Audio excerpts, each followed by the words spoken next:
Hello everyone, welcome back to my YouTube channel. So in this video lecture, we'll be discussing about oscillators. Okay, this is the second lecture on this oscillator. In this lecture, we'll be discussing about Barkhausen's criteria for oscillations. Okay, so let us go into details of that. Before that, we'll see the syllabus copy of yours. So module number 4, that we are discussing oscillators now. Fine. Feedback amplifier part is over already. Now we are discussing oscillators. Fine. And in the oscillator, the first topic to be discussed is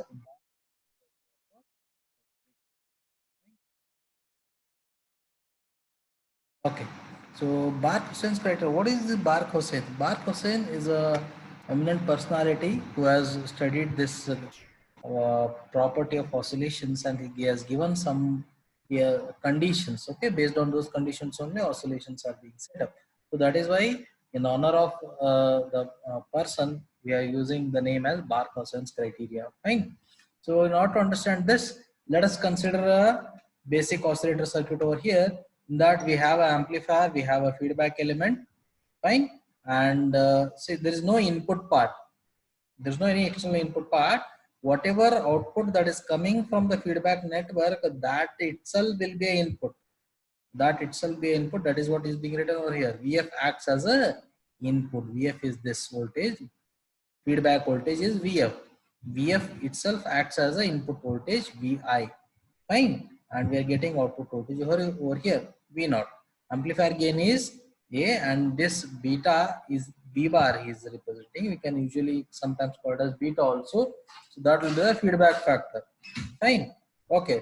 So the feedback voltage VF drives the circuit, and hence VI is 0. Feedback voltage itself drives the amplifier. Itself will be driving this amplifier. Hence, input voltage VI is 0. Meaning is external voltage is not required. Instead, VF is nothing but VI only. That is no external input is used. All the signals are sinusoidal. Whatever signal, input signal, output signal, feedback signal, all the signals that you are using are sinusoidal. Hence, gains are complex number. We can represent the gain in terms of complex numbers. Fine. And the voltage and currents are represented as a form of phasors. Okay. So that is what is done over here.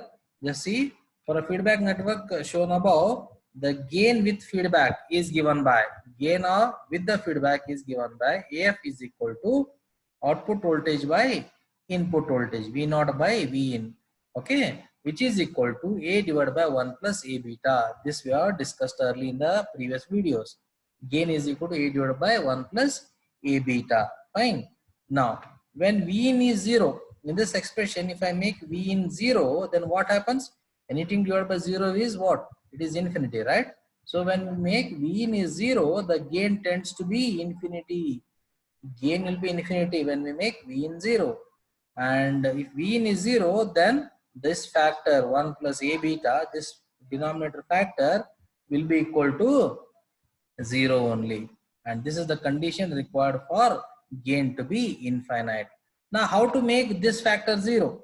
1 plus A beta should be 0, I'm saying, right?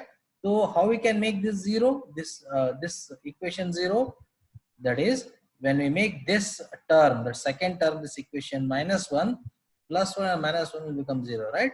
So, this quantity, this factor, this A into beta should be equal to minus 1. As I'm saying that we represent that in terms of phasor.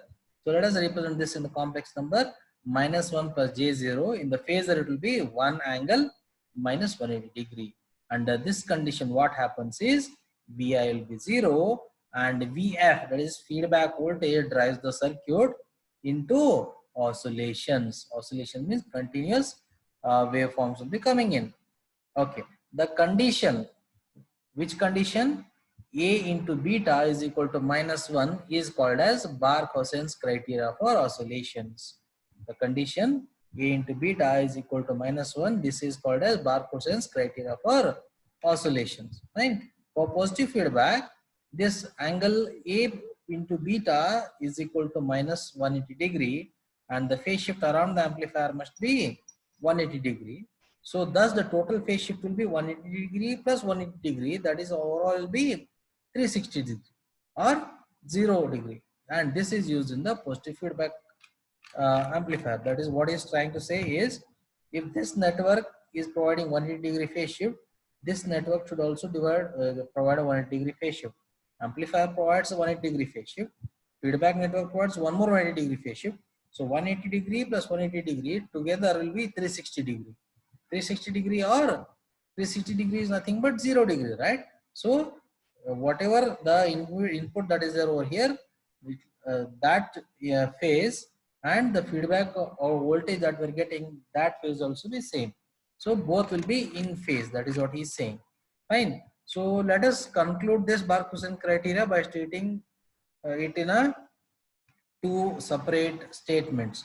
So what Bark-Hussein criteria states is, the total phase shift around the loop should be 360-degree or 0-degree. Total phase shift around the loop should be 360-degree or 0-degree, or it may be a multiple of 2 pi radians. This is the first statement. Second one is, the magnitude of product of open loop gain, that is amplifier gain A, and the feedback factor gain beta is equal to 1. What he's trying to say is, the magnitude of product of open loop gain of the amplifier is A and the feedback factor is beta. So if you take product of amplifier gain and feedback factor, and we are taking magnitude in order to avoid the minus sign, it should be equal to 1. Okay, these are the two conditions that are stated by Bark-Hussein's criteria. Okay, when these two conditions are met, then only this oscillator will be able to produce the continuous sustained oscillations. I repeat, whenever these two conditions are met, or whenever these two conditions are set in the circuit, then only that circuit will be able to produce the oscillations. Otherwise, oscillations will not be set in the circuit. Fine. So this is all about Bark-Hussein's criteria. Thank you.